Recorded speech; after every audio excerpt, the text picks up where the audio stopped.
السروكي دستا برهنان حکومت هرما کردستان دکتر محمد شکری تو بخیر هاتی دکتر سپاس با آمده بونا خویایا بتایبت پشتی اف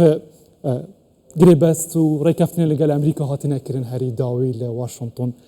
درین مازنت لسر هرما کردستان تنها وکرن درفت باج جهنه بو برهنرین بیانی چنه طبعا صلاح الرئيس كاكاور او سرداني جنابي سروك وزيران بامريكا او دوريكا وتنيكا كرا ولا سركلغا كاني غاص لهريمي كردستان طبعا جگلوي كبشاندري او يك كردستان شوينكي گرينگا بو برهناني جهاني بتايبتي امريكي درگاهي ولاش من بودا كاتوا چونك نسبي بابلن امانت لكردستان زياتر دكا بوي ك گريبستي بو قباره گوره لهريمي كردستان كراوا جگلواش گریباز کردن لسر تطویر کردنی بابلن کلگکانی غاز لهریم کردستان درگاه و برهنانی زیاتری فراوان دکاته و یک برهمنانی که هربا زیاتر دکا کلاوی را کارگه و پروژکانی تره زورتر دبنو و یعنی زمینه کی لبارتر بو اما دروز دبی دو بابتی دروز کردنی پروژه پتروکیمیایی لدهاتو بو هرمی کردستان دبید درفته کی زور باش که بتوانه پروژه گوری پتروکیمیایی لهرمی کردستان لرگای بکارینانی غاز و نفتی خوی لهرمی کردستان انتاج و تصنیعی برهمکانی بکا سه اما انشاءالله لقناغی دهاتو براو و برهنانی لکانزاکان او معملانی که کانزاکانش بتوانوی کانزاکان پش دبستن بغازی سروشتیه چونکه نسبه کی زور احتراقی پیوسته بو دبینی درفت یک جار زور برای بو هرمی کردستان لچندین بازار و لچندین کرته و بو هرمی کردستان درست دکاتنا و گریبستانه که جگلوی تأثیر لسر برهمینانی که هربا دکا بو هرمی کردستان و بو عراقش گشه به چندین کرتی تری آبوری داده که درگاه کی فراوانتر بو هرمی کردستان دکاتا اول همی سر زیده کرنا برهمین غازی راوستیان خوازم زیتر سر کانزان جیراب واسم جکرم اخو درفت هیا دچب کانزان دوا برهنانه بکن طبعا لقناغي كم اما جمهوريه كي زوري كارجي شيشمان لهرمي كردستان هي كامانه بيوستيان بماده كبيدا قلت دي ار اي ان بيدا قلت اصني اسفنجي اشتكيوانا وكيوايا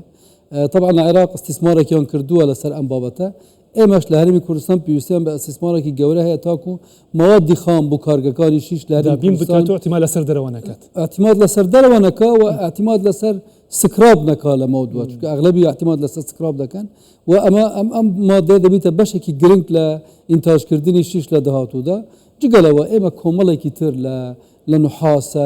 لمواد بيكاتي ألمنيوم لبابتي مصانع چيمنتو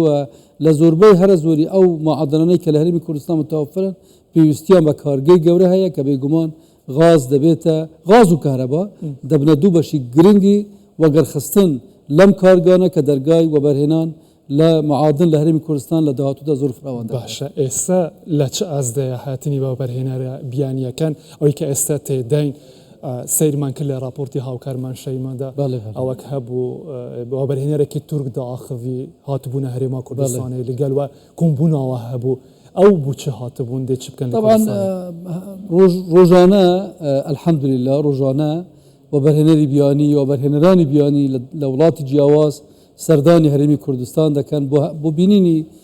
او درفتكاني وبرهنان لكرت جیاوازكان وهروها آشنابون لقال بوتنشيال هرمي كردستان امكانيات ومؤهلات هرمي كردستان لبواري وبرهنان كالحمد لله امكانيات هرمي كردستان لروي وبرهنان لچند كرتكي دياري كرا ولا كشتوكال ولا بيش اساسيه لگشتگزار زور برزه وبيگمان الحمد لله اما بروجي باشش ل با برهنرانی بیانی بجوین وینچر لگال و برهنر محلی کان درست بوا یک کلوانه کل راپورتی او دیار بو بابتی کارگی چیمنتوه بو مستقبل کی زور نزدیکش کارگی کی زور گوره پلیتی آسان پلیتی شیش پلیتی آسان لهرمی کردستان درست دکرتن اوش بها باشی لگال و برهنر بیانیه و ان شاء الله لما دو لمشاريع بنای تحتیش لدرس كردني صدقانا لدرس كردني رجاكاني قواسنوي قشتيا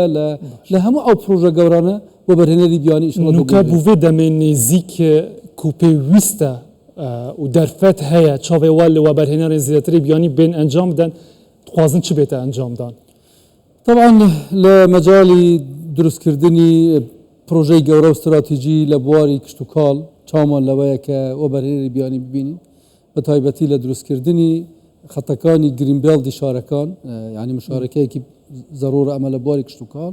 دوو لە بواری پیشەسازی ئێمە چەند ناوچەیەکی پیشەسازی لە بەرنامەدان لەگەڵ ڕێکخراوی IFC لەگەڵ دامەزراوەی دارایی نێودوڵەتی خەریکی ئەوەن کە دراسەی ئەو ناوچانە بکرێتن لە بەرنامەی جەنابی سەرۆک وەزیرانیشدا هەیە لەوێ پێویستی بەوە دەبێتن کە ئێمە متەوەری سیناعی بینی هەرێمی کوردستان لە داهاتوودا ئینشاڵڵا ئێمە لە هەولێر لە نزیک شاری هەولێر ناوچەیەکی زۆر گەورەی سیناعاتی موادی منزلیمان دەبی ئەوەی کە بە کەلوپەلی ناوخۆی ماڵ ئیدی لە هەموو موادی منزلی تا دەگەیە تەلەڤیزیۆن و سەلاجە و مجەمیدە بە جوێنت ڤێنچەر لە بینی شەریکەیەکی ناوخۆی بۆ بەرهێنەرێکی ناوخۆی لەگەڵ دووە بەرهێنەر لە دوو وڵاتی جیاواز لە کوریا و لە تورکیا ئینشاءڵڵا ئەم پرۆژەیە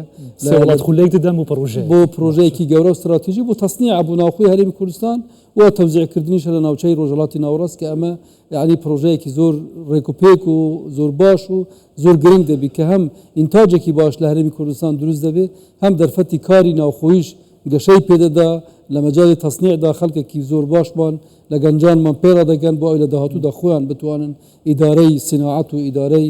پرۆژەکانی پرۆژە استراتیژیەکان بکەن لە بواری طبعا لە مەجای ئینفراستراکچەر و لە دروستکردنی سدود و لە ڕاکێشانی هێڵی شەمەندەفەر لە نێوان شارەکان بە دڵنیایی پێویستیمان بە وەبەرهێنەری بیانی هەیە و پێویستیمان بە سەرمایە هەیە تاکو تەمویل بکرێن و ببنە شەریک لە دامەزراندنی ئەو پرۆژانە باشە بە زیاتر سەر یا شەمەندەفەرە ڕاوەستم دکتۆر نها چ قۆناغەدا دەرفەتمە هەیە چاوێوە لە وەبەرهێنەرە لێبێن یان گەشتێت طبعا لە قۆناغی دیراسەی جەدوادا کە ئینشاءڵڵا دیراسەی جەدوا خلاص بوو دەبێتە پرۆژەیەکی متەکامل و ئەو وەختی ئیعلانی یان دەبێتە تەندەرێکی عالەمی و دەبێتە بازار دەخرێتە بازارەوە تاکو وەبەرهێنەران بێن ئەوجا چ بە قۆناغ بۆ قۆناغ بی یان هەموو قۆناغەکان پێکیا بدرێتە چەند وەبەرهێنەرێک تاکو لە هەموو ناوچەکان هەرێمی کوردستان جێبەجێ بکرێت ئەبە هەمی ڕاستە تەئسیرێ لە کارژی دەکەن دەرفەتێن کارژی دەکەن چەندی گواستنەوەی گشتی یان حرەکەی تیجارەی دەولی لە بینی هەرێمی کوردستان و وڵاتان و حرەکەی تیجارە لە بینی شارەکانی هەرێمی کوردستان زیاتر دەبی هەند زیاتر تەئسیر لەسەر گەشەکردنی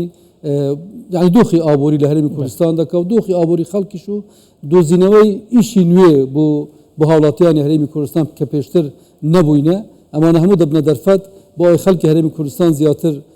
اعتماد لەسەر کەرتی تایبەت و لەسەر پرۆژەکانی کەرتی تایبەت و لەسەر ئەو پرۆژانی کە نوێ دروست دەبن و